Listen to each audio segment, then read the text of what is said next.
Here's why my father keeps on trying to get me hurt. Like when I had a seizure with hundreds of witnesses all over. Now, we already know the doctors released me on site because of my father's and mother's reporting. They don't know how to make heads or tails of this mess.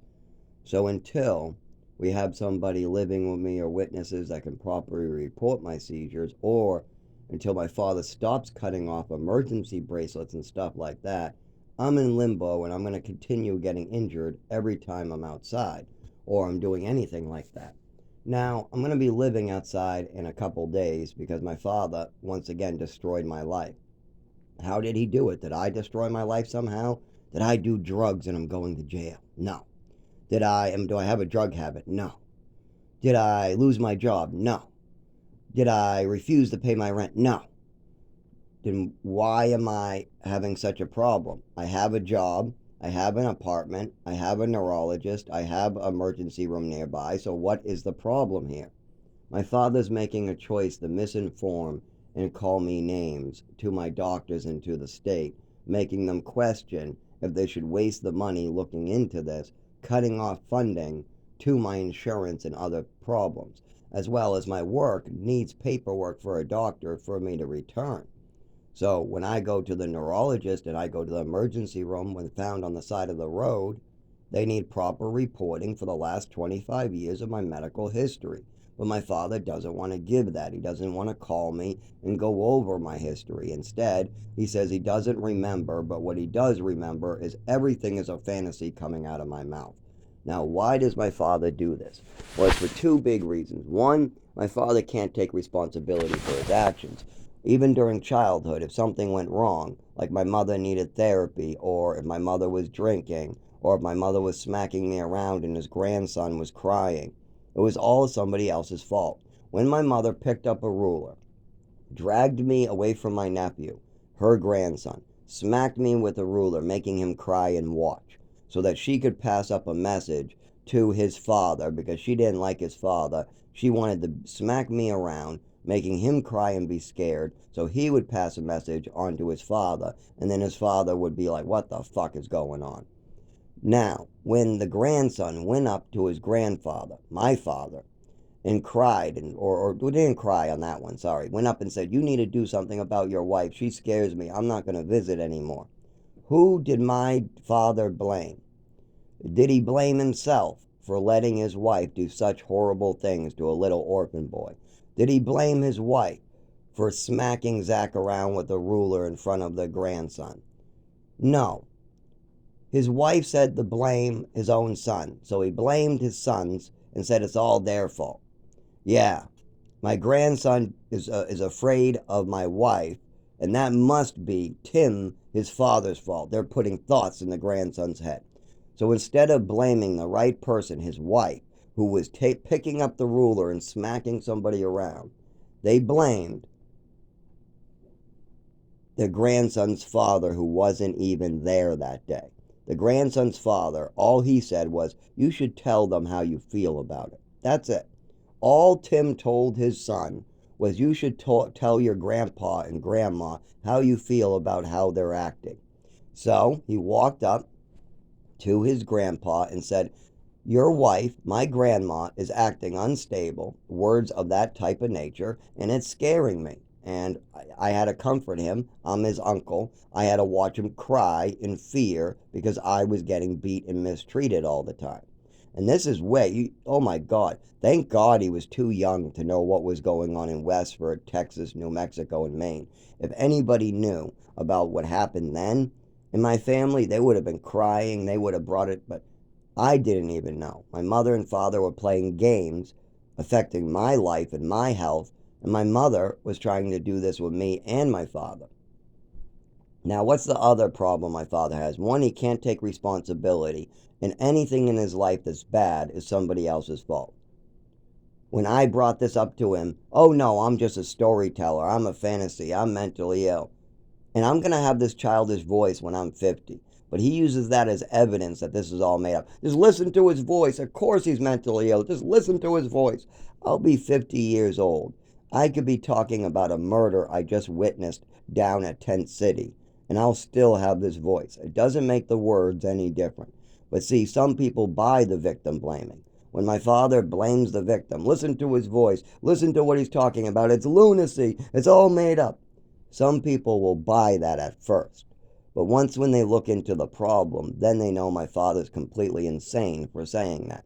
So first, it works to his favor. People hurt me. I ask for help. The people that are supposed to be helping me start making things worse for me because my father wants that to happen. But then they realize my father's full of shit and they start turning, but then they already hurt me and now the doctors are like, oh shit, we malpracticed him because his father gave us false information. Well, I don't want to touch this kid again. Do you? No, we just listened to his father and we fucked with him good.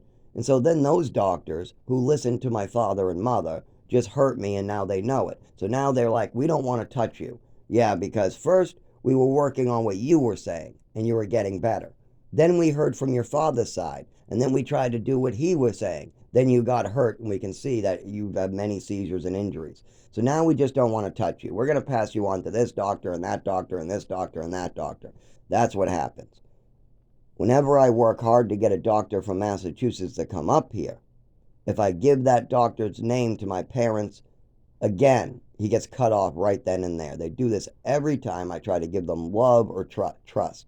Same thing happened when my father got in trouble for lying and stealing from Social Security, the program. He lied on paperwork. I was 19, almost 20. This was about, I was just 19. Let's call it, I wasn't 20 yet. I was 19 years old. My mother was just about to die. I got thrown out of my housing. My mother died, and then my father remarried, all in the same year. Literally, my father stole. Then he stole from my inheritance. My mother died. I wasn't allowed to visit her. I mean, they put me through the ringer with that one. And then my father remarries. She's bringing drugs into the house. I take those drugs, and they drop me off to live in the woods. But remember, I only followed my father's rules. My father said it's okay to steal other people's medication as long as they steal it one time only. Now, my father said that to my face. When my mother stole Vicodin that was prescribed to me and was still needed to me, and I brought it up to my father, and I asked if this was okay behavior, my mother said she only did it one time, and my father said, see, it's okay as long as she did it only one time. It's your fault for seeing it. So, when I stole illegal medication that was prescribed to nobody alive today, that was Xanax and Percocet. I only did it one time. I got high, and they saw me a little too high. And they brought me to the emergency room and then threw me out. Now, according to my father's rule book, I was following the rules to the letter. I took drugs that weren't belonging to anybody in the house, and I only did it one time. So I'm still doing it better than my mother did it. She took drugs that belonged to somebody, and that somebody still needed those drugs. They weren't expired. The person wasn't dead. No, that was still an active prescription. I still was going to end up in pain, and I still did ending up needing them. But I knew my mother was going to finish off the bottle, so I took control of the situation for my own self to be safe. I wanted to listen to my doctor, and my mother just wanted to swallow the pills to get stoned. So I had to take control of the situation that time. But no matter what happens, the other problem with my father is he came from a generation where everything was set up perfect for him. Did he have worker rights? He sure did. Was minimum wage enough to pay the rent? It sure was. Was everything set up for a white person to work hard and move up? Was there all these systematic failures? Like, would have my father ever gone to a school with no classes for 2 years and still been called an education? No, in his time, that wouldn't have been called nothing. That would have been called not getting an education. So in his time, things like what happened to disabled children today just didn't happen. So when there's something my father doesn't understand, or something that makes my father look bad, or something his wife did that was bad, my father says it can't be true because it makes him look bad, or it can't be true because back in his time, that wasn't possible, or that can't be true because that would mean there was a lot of systematic failures. Oh, that can't be true because if Zach missed out on a whole year of education in Massachusetts, people would know about it. Yes, you know about it. I told you, Dad. The parents get to know about it. You know who knows about if there's a bunch of kids missing out and just playing with toys, basically in a daycare, but they're 12 years old, and the school's just scamming the parents, getting money while leaving these kids to play in a room all day long. If this scam is going on, you know who would know about it? There would be parents getting told by their children there's no classes eventually. Most of these children would be afraid to tell their parents. For one, because Zach was made an example of in front of class. Zach told his parents, and the teacher grabbed Zach, brought him to the front of class, and told every kid.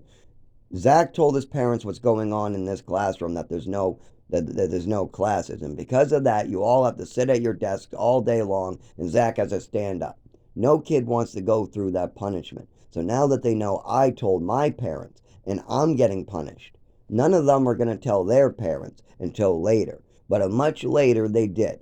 They did. I told my parents first. I was the first person to tell my parents what was going on there. My parents were more than happy to fuck me over and call me a liar and a thief and whatever else. Now, was I ever really stealing or lying any more than any other kid? Was I? No, I actually was more honest than other kids. I was the only kid that snitched himself out constantly. I had this problem where I always had to be extra honest because no matter how honest I am, my mother still makes up stories about me being a liar. So I tried to push the envelope with the honesty. But my mother would push the envelope with swimming medals and calling me a liar and a thief. Like there was a swimming medal I won in the orphanage, right? This was one of the first times my mother called me a liar. I tried to show this medal I won to my mother. She snatched it away from me, called me a liar, made up it must be African Americans because they're athletic, did all this crazy shit, told the doctors I'm a liar, said it's all a fantasy, and she continued this behavior.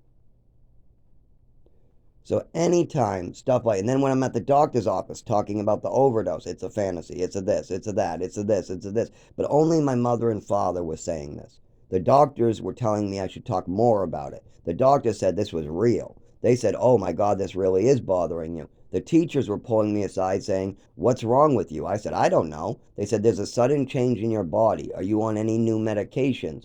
You're writing your name, you're walking differently, your speech is suddenly differently. We're not talking about, you were born with this and we're just noticing it now. We're talking about this is a day and night change overnight. Something is wrong with your body overnight. And then they're putting me in speech therapy, physical therapy. The doctors want to help me. They're calling home trying to get my mother to have me see physical doctors or specialists. But instead, my mother puts me in ballet and moves me to Texas. So, that is the problem. My father thinks because there's ways to avoid responsibility, because people try to lie and manipulate their way out of trouble. That must mean that I'm a liar. Because if a school lies to him about the classes and takes his money, and that must mean I'm a liar because I'm just reporting it. If a black man is choking a little girl and I report it to my father, I must be lying because black people aren't allowed to choke children. And then if I tell him I had no classes in the place he sued, he goes, that can't be true. You're a liar because you have to have classes. And then if I tell him, hey, this boy's picking on me and beat me up, I didn't even fight back. And then the school says, no, it's a two-way fight. No, Zach was picking on them and they just had a two-way fight. No, that can't, Zach must be lying because there's no two-way fights where one person gets beat up. And so that's how my father thinks. He thinks because something is bad and shouldn't happen and would never happen to him back in his day, that it's okay to let continue happening to me. If I'm having seizures on the side of the road, bloodied up, sending pictures of this that other people took, oh no, Zach must be lying. Somebody must have beat him up for being a loudmouth. Even though there's hospital paperwork, witnesses, and I don't tell stories. I'm never known to be somebody to lie. I don't make up stories, I don't lie. They sound like lies, like I lived in Texas, I lived in New Mexico, I lived in Maine, I lived in New Hampshire, and I lived in Mass. Now, when I tell people that, they go, you never lived in Texas and New Mexico. You must be lying. You never lived in Texas and New Mexico. That's exactly what my father does too. My father does the same shit. When I was in a rehab and I told them that I've spent a lot of time in Texas and New Mexico, 18 months in New Mexico and like 2 years or so in Texas. And I tried to explain to them how they really do like cowboy boots and this is how they talk, and they would make fun of you. They think it's funny when New Englanders come to Texas. They think your guy's voice is funny when you go. They said, "Oh, our voice isn't funny." Yes, it is too if you're in Texas. See, if a Texan comes to New England, their voice is funny. But if you go to Texas, you're the funny one. And they go, "Really? We're not. Our voices aren't funny." Yes, it is. If you guys go to Texas with a New England accent, they will call your voice funny. And so I'll have conversations like that. And then the people in these rehabs will go, "You never were in Texas. No, you're making that up. You never lived in Texas. No, nobody would think my New England accent is funny in Texas. No, my voice is fine. No, no, no, you're just making that up." That's the same thing my father does. Now, my father knows I lived in Texas because he's the one who brought me there. He knows I lived in New Mexico because he's the one who put me there. But who else knows that? Nobody. So when I tell people I lived in Texas and I give them facts about Texas, about how I was living there and this is what I learned, some of the things they say is, "No, I don't think you ever lived in Texas. No, you didn't. Because kids don't just move to Texas and orphans don't get to be brought out of state." Yeah, if you were an orphan living at St. Anne's and you got adopted by parents, you would not be able to leave state. So that has to be a lie. Plus, you say you were sick and you had an overdose and you're having coordination issues. If you're going to see doctors, there's no way your parents brought you out of state. No way. Yes, they did. No, they didn't. Yes, they did. No, they didn't. And that's how I do it with my father, too. I say, "Dad, I had a seizure. Here's the pictures of it. Here's some of the paperwork. I can't get the emergency room to write any regular paperwork because of what you and my mother did. So if you guys could fix that so when I go to the doctors, I can get proper paperwork, that would be great." Because I continue to have life-threatening injuries because I had a mother and father that were crazy. And now I need to have an emergency room and doctors work on me when I have a seizure. But they can't because of my mother's and father's storytelling. And I need my emergency bracelet, but I can't because my insurance says there's a report that this might be a fantasy from my father and his new wife. Yes, my father and his new wife made a report to Beth, the Department of Health and Human Services worker, and that got kicked up to New Hampshire Health and Families. So when my father and mother make this report, it goes on the record, and then they'll use that as a big circle. They'll justify their actions by using their own actions as proof. Like, for instance, my father and his new wife would be more than happy to tell Beth that this is all a fantasy. Then Beth will tell my insurance company. Then my insurance company will tell my doctor. And then they'll call my doctor asking if there's any chance this is a fantasy or something like that. And then maybe that gets repeated back. And so then that's the feedback loop, and they'll try to use that against me over and over and over. Now, luckily, no neurologist ever is saying that this is a fantasy. No, luckily I don't have to worry about that. But my insurance company is more than happy to cut off things if my father says that there's no need to pay for them. If my father says he knows for the last 25 years that this is bullshit, and then I'm saying, no, I need epilepsy medication, I need a diagnosis, please don't take that away from me. My insurance company goes, "We're not wasting money on you. We think it's a mental illness because of your voice and because your father is sending records that says so. So we're cutting off all medical." "Well, I'll never get better if you do that. I'll never get better." "Well, try getting drugs some more. Try some Thorazine and see if that helps." So I get in these feedback loops started by my father. Then he feeds it back to me that he caught himself in these feedback loops and somehow that's proof. No, there is no proof of mental illnesses. It's only the information that the parents or the patient gives. Now, we know that my parents gave fucked up information to psychiatrists. So we know every diagnosis from a psychiatrist up to now is tainted. So we can't take any of that as proof. None of it is any good because my mother tainted all of it. It's all bullshit. So we can't use that. If my mother is giving fraudulent information, like my swimming medals mean something, then we can't go by that. Because if my doctor at 7 years old says I have attachment disorder, writes it down on paper, because my mother made up a story about a swimming medal, then there's no truth in that. It's just my mother telling a story, and then a doctor signing off on what my mother wants. My mother comes up with a list of illnesses. She comes up with a bunch of stories, and then a doctor signs off. That's all that was happening with that. But how about the physical injuries that people have witnessed? Like me having problems with flashing lights. I'm walking down the street and I have cars flashing lights by me, and it's cold and I get a shiver. I have a full-blown seizure. I wake up on the ground bloody, and I'm unable to use my fingers or arm to even dial 911. What do you call that? Because that's been going on for 25 years where I have trouble using my arms. Like, for instance, I was trying to aim tiles into the water, and because of a spasm, I let go too late. I have these things all the time. I'll try to throw a basketball, and I'll throw it perfect 2 times, but on the third time, my muscle will spasm and it'll go to the left. I'll try to throw a baseball, I'll throw it fine 2 times, and then the third time, my muscle will spasm, I'll be way off. Things like this happen all the time for 25 years. Now, if the doctors take that information, they call that a neurological disorder, and it was caused by over-medication, my mother slipping me medication in an overdose. Once when they have the real information from the patient. But see, if you're going to talk to a bunch of fantasy spinners who want to avoid responsibility, like my mother and father who have been doing it for 25 years, as people are worried about me. People were worried about my health at age 7. The doctors in Texas were worried about my mother's behaviors, making up stories about me, and they were also worried about me being mentally ill because my mother was calling me mentally ill and coming up with stories. But they never saw anything mentally ill. The worst thing I ever did was make a slip and slide on my own when I was trying to have somebody buy me one instead, but nobody would buy me one, so I tried to make my own. And I used to be creative, and I used to try to make those cool weapons like they had in those survival videos on the TV. People used to, survive for thousands of years with nothing but the spear. The spear kept humanity alive for the last 20,000 years. And I watch a video of something like that watching how in the last 20,000 years, the spear has been the main way to get food. So then I go, oh, cool.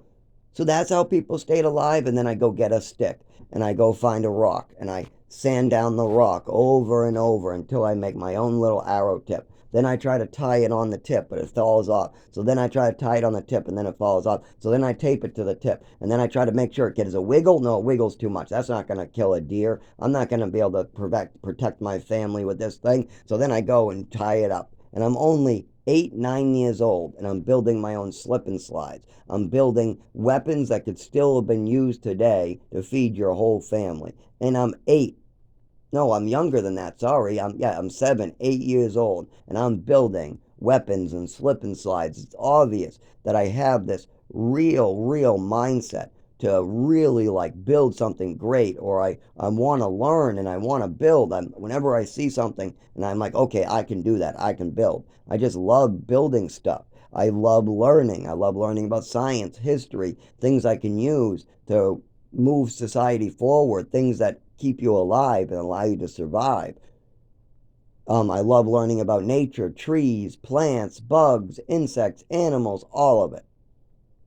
But instead, I continue to be moved around. As soon as the doctors have a clue that something is wrong with me, as soon as I mention that there's something wrong with me moving my body, and it started with some medications that my mother gave me in Westford, I'm cut out of school. Just as the school knows exactly what level they need to teach me at. I'm just starting to learn again. My mother rips me out of that school, rips me out of the doctors, cuts all of them off, and sticks me in New Mexico where there's no doctors, no teachers. After I leave that, you would think that education and doctors would be a concern of my mother's, right? And my father, right? No. Their main concern is vacationing, buying and selling properties, and making themselves happy and drunk. That's it. Where can we go out to eat tonight? Where can we have a nice drink? What beach should we go to? And where can we buy and sell a property while we have Zach baking in the car? Yeah, they brought me to some place and left me in the car, baking in the sun. I couldn't wait to get out of there. It was so fucking hot in that car. While they were inside talking to some realty agent, having a blast, looking, oh, that house looks nice. No, no, let's look at the next one. Yeah, that one's better priced. Yeah, well, we're not going to make money with that. Let's make money with that one. Meanwhile, I'm dying in the car, needing education, needing health care, needing my body to work better, needing my mother to stop making up mental illnesses and calling everything some fantasy and making everything confusing and everything loony. Why does everything my mother have to do be loony? She's trying to create me to be loony, bringing me all these weird things. Like if my father would go, well, no, you are just loony. No, your mother didn't do that. Okay, let's talk about ballet. Do you think putting a child in ballet who just experienced an overdose and has problems moving his body, and that child is being brought into the hallway because the teachers are so concerned about this overdose that suddenly changed his body that they noticed? With all this going on, do you think it's loony that my mother chooses ballet? She doesn't even try football, doesn't try baseball, doesn't try any male sports. She goes straight for ballet. She has never tried any other sport. I do like male sports, and I hate female sports. And she's getting me made fun of at my school because the kids, the other older girls in ballet class go to my school. So they tell everybody how I'm in ballet with them. So, not only does my mother try to treat an illness with ballet that can't be treated with ballet, she's ignoring the teachers and ignoring people trying to help. There's people calling, schools trying to call and give my mother advice and information about me, and my mother's screaming and arguing with them. See, my school wanted to help me. I saw the teachers. They really did want to help me a lot of the times. They saw stuff that meant stuff. The doctors, the physical therapists, the speech therapists, they all saw stuff that needed to be diagnosed and treated. But my mother would fight with them constantly. Say, no, no, no, I'm my mother. I know my son better than you. I know best. I know best. I used to be a nurse. I would know if my son had all those issues. Oh, no, I know better than you. I know better than you, teach. And it would be just an argument. Nobody could tell my mother nothing. And because nobody could tell my mother nothing, and my father didn't want to ever get involved, I got hurt. And now my father wants to act like it's some dream I had or some bullshit. Meanwhile, we all know it's real. It affected my life still today. I don't drive because of it. People don't just decide not to drive with the ability. And if they go, no, Zach is just too stupid to pass any learner's permit test. I watched him struggle and he couldn't pass the learner's permit test. This is what I have to ask of you. Then why did I have a learner's permit? What? They would say, what? We didn't know about. Yeah, because you're all don't give a fuck about me. If you did give a fuck about me, you would remember that I had a learner's permit. I turned into a fake ID to buy my cigarettes. That at 16 years old, I was addicted to cigarettes. I was struggling with cigarettes, but I also took my learner's permit test and passed it. But that's because at 16, I just wanted to drive. But after I had my learner's permit, I started to think about if that was a good idea or not. Is it a good idea to drive when I can't even ride a bike without my legs twitching? When my arms and legs twitch at times, randomly. I don't know when they're going to happen. Is it a good idea to drive with a neurological disorder being untreated? And I didn't know how to call it a neurological disorder. All we used to call it is a tic, twitchiness. And my father should know this, because he was there at Dr. Rosenblum's office when I brought up that my neck and arms were twitchy and I kept on twitching. And he called it a side effect from the medication called a tic. We'll call it a tic from the medication. And that was it. And then before that, it was a coordination issue. Before that, I was bumping in the furniture and my mother was calling it self-harming. There was all these different names and none of it made any sense because my mother and father are complete loons.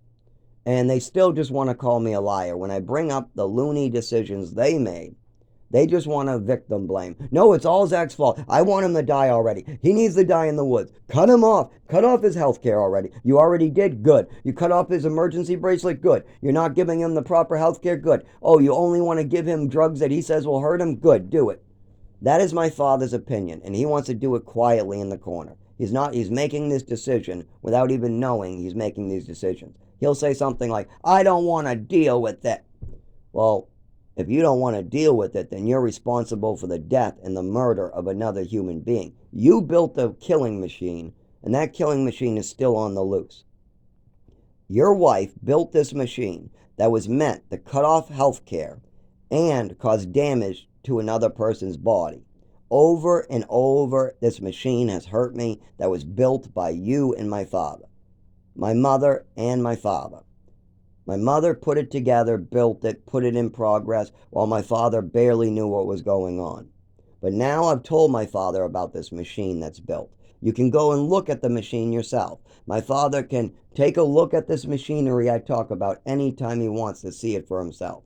But instead he puts his hands over his eyes and goes, la la la, I can't see the machine. La la la, I can't see the machine. He's a liar. It doesn't exist. No, no, no, those are fake injuries. No, no, no, hurt him some more. I don't care. Cut off his bracelet. I don't care. It's all a fantasy. That's what I'm going to go with. I don't care. I'm too old for this. I'm too old for this shit. That is his excuses on why he should let this machine finish me off and kill me, when he can go and look at this machine his wife built anytime he wants. It's not hard to see. It's not hard to see that I go to the doctors and we have problems because of Patricia. And that's why the first thing that needs to be done is we need to cut off her fantasies from my doctors. My doctors cannot be reading what Patricia and my father was saying. They were making up so many fantasies that I will never, ever get proper medical care unless we get that shit out of there. Next, I need epilepsy medication. And I need the doctors to listen to the patient. If I say that these are making me too addicted and we need to stop them, then we need to stop them. If I'm getting too sick, then we need to stop certain stuff. But instead, they don't know what to do, because they got up, down, side to side. I don't want this case. Pass it to him. Oh, shit, we listened to the father, and that was a big mistake because now we malpractice Zach. He's really injured from what we did. Okay, pass him off to another doctor. Okay, we're listening to Zach. He's getting better. Oh, now let's listen to his father. Oh, he's getting worse. Let's pass him off to another doctor. Oh, I don't know how to make heads or tails of this. I'm just going to give him whatever pills he wants. I don't know how to make heads or tails of this either. That's what the doctors are at. And it's very simple to fix. My father takes responsibility for his actions, and then the doctors go, oh, so this is real. Oh, now we know the cause, because they know my injuries are real. The doctors know I'm getting injured, life-threatening injuries constantly. They see the blood. They see the injuries. They see I'm struggling. They see I don't drive. They see that my work's reporting these type of problems. They see that I'm seizing at work. They see that I fall. They see I'm on the side of the road. So they see these things to a point, but they don't know what the cause is, because I'm the one giving the information and I know the cause. But the cause is 25 years ago and 25 years of evidence. Once when you give that information I have to the doctor and my father goes, yep, that happened, or somebody else in the family goes, yeah, his second wife was completely nuts. She was hurting him. She did admit to over-medicating him. We all knew he was over-medicated. There was a lot of weird medication issues. As soon as they know that this is real and the information I'm giving is real, then the doctors can move forward with a diagnosis and epilepsy medication. The problem is that my father and mother built a machine to hurt me and make sure no doctors would ever be able to make heads or tails of this shit until they come clean with what's happening. The alternative is I start giving them a taste of their own medicine. If you want to drug somebody, poison them, cripple them for the rest of their life, and cause them pain, would you like that happening to you? Tell me that. Would you like somebody poisoning one of your children, or your brother, or your sister, or your father, or anybody, and then 4 years later they get horribly sick, and it's very easy to treat, but you have to know what the medicine is, and one person who knows what that medicine is won't tell anybody? You would be pissed the fuck off. You would be murderous rage. You would kill me. If I went up to your brother or sister or son and injected them in the neck with some weird drug and then ran off, and then you find out he's dying in a horrible way that's going to take years of horrible suffering, but I can make it all go away by just telling the truth, would you be mad at me if I told you I'm not going to do anything and that's your problem? Would you be mad at me if I said that? Because that's what my family is doing. I've been given poisonous medicine. I've been drugged. I've been slipped pills on Halloween and many other events. My nervous system has been affected. I rolled with the punches. I did what my father and mother said. That's why I'm in this situation, as I should have been working with the state against my mother and father. But I didn't know that during childhood. Instead, I put all my effort into working with my mother and father. But that was a big mistake. Giving them honesty, truth, trying to do as they said was horrible. I should have never listened to them. When my mother said, take those pills, I should have punched her in the nose. When my father and mother put me in New Mexico and they had me strangled and I got out, I should have just slit their throats that night. I should have never told them what was going on in there. Instead, I should have just killed my parents. But instead, I kept on backing them. I kept on backing them. And that's why I'm in this situation today. Is because I gave my mother and father love. I gave them forgiveness. I bailed them out of trouble when they needed it. My father got himself. And I know this is the horrible part. I had to be the adult a lot of the time when I was 10 years old. When my mother would go wild, throwing shoes, when she was drinking, acting crazy, I would have to be the one going, stop acting crazy and stop this shit. And then my mother would call me crazy, start saying, you can't talk to me, smack, smack. Oh, take her shoe, throw it at me, all this other crazy stuff. When my mother was taking pills, she would say, it's only one time. And my father would say, see, it's your fault for seeing her take pills. She's not supposed to. But when I take pills, I'm just wanting to move and get better, get stoned and be in my room. And I'm a child who doesn't know better. So I'm a teenager who doesn't know better.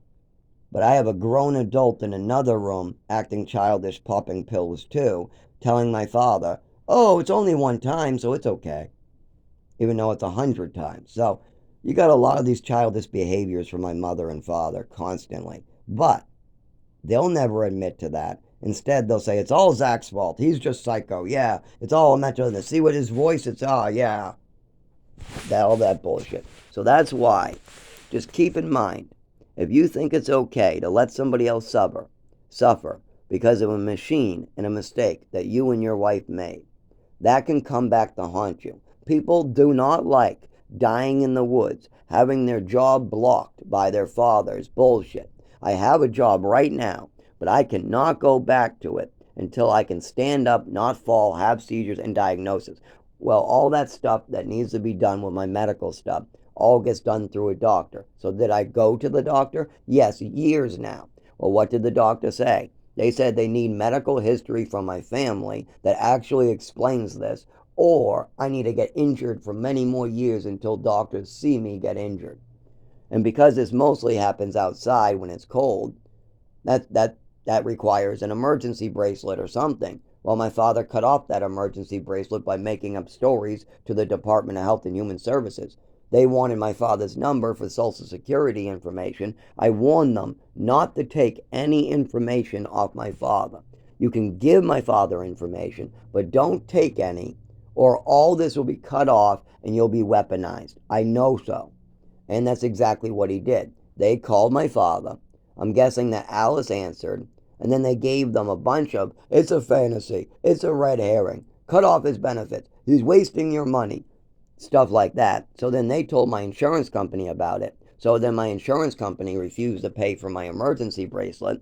Then they also call my neurologist, who I got up from Massachusetts, after I give them the name and number.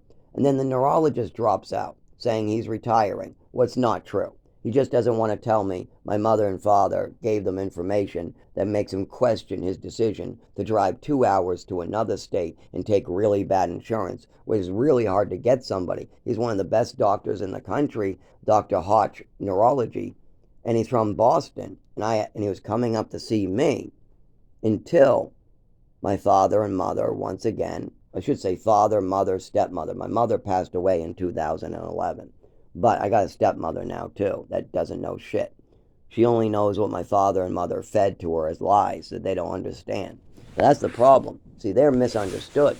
My father and mother, my mother knew she was lying, but my father, I think he's just very confused and doesn't want to deal with it. He'd rather have me die and suffer than ever have to take responsibility for something this bad. I mean, calling his wife out for this shit, he didn't even want to do it when I was getting beat in another room with a ruler in front of his grandson. So if this man is allowed to let his grandson watch his other son get smacked around with a ruler, so a message will be sent to his other older son. If he's allowed to let situations like that just keep happening, what is going to make him take responsibility now to make sure I get to live my life? No, he's going to hold my health hostage. He's going to try to continue storytelling until I have no more body left and I'm just a dead husk on the side of the road. What starts in a couple days. I'll be living outdoors starting on Tuesday because obviously I'm still not allowed to return to my job. I work at Monster Gas. I run a gas station by myself and I still have the job. I'm still on the books, but I can't return until the doctors know what's going on. Now, I've told the doctors what's going on. It makes perfect sense. They know epilepsy medication makes me better. Then why don't they do that? Because my father has done something else. So now they're conflicted. The doctors have two Zacharys. They have the Zachary made up by my father and mother, and then they have the real Zachary that Zachary keeps on informing people, hey, this is the problem. So you got the patient, you got Zach who knows Zach, and then you got a bunch of people who never even spent the time to get to know Zach, but they don't want to take responsibility, so they'll make up stories about Zach. They'll call Zach a liar or a fantasy spinner, and because Zach is hyper, he has a funny voice, a funny walk, and because the things that his mother and father did are so confusing and crazy and loony, everything is hard for Zach to tell people about. If your mother and father did lunacy, fucking crazy ass stuff to you, and your voice is funny, and your walk is funny, you know what happens when you try to tell people and ask for help? They hear a funny voice talking about crazy stuff that was done to you. That sounds crazy, right? If I'm talking about how my mother drugged me and that's still affecting me today, they might get lost and hear my funny voice and go, oh, this guy might have something else wrong with him. I don't know. But if they listen to the words and you just read the words on a piece of paper, then it makes perfect sense. And then you're like, oh, so your mother had Munchausen syndrome, basically. Yes, that's it. There you go. Now you're getting the right idea. Now you're getting what happened. And when I tell other people that I lived in Texas, with the doctors, they know that's probably true if they can find. I mean, my mother and father buried all my medical records from age 0 to 12. They can't, those are the only accurate records, and even half of those my mother contaminated with her fantasies and bullshit. They shouldn't let mothers with Munchausen syndrome go around making up stories about little orphan boys. And I'm pretty sure a lot of doctors knew my mother was making up stories because you could tell by the smile and the look. Now, thank God Texas would not allow her to do it like the other states. The other states are more than happy to hurt me, but Texas was not doing it. Texas was like, I'm not hurting this child. But Massachusetts and New Hampshire has been more than happy to hurt me in every single way.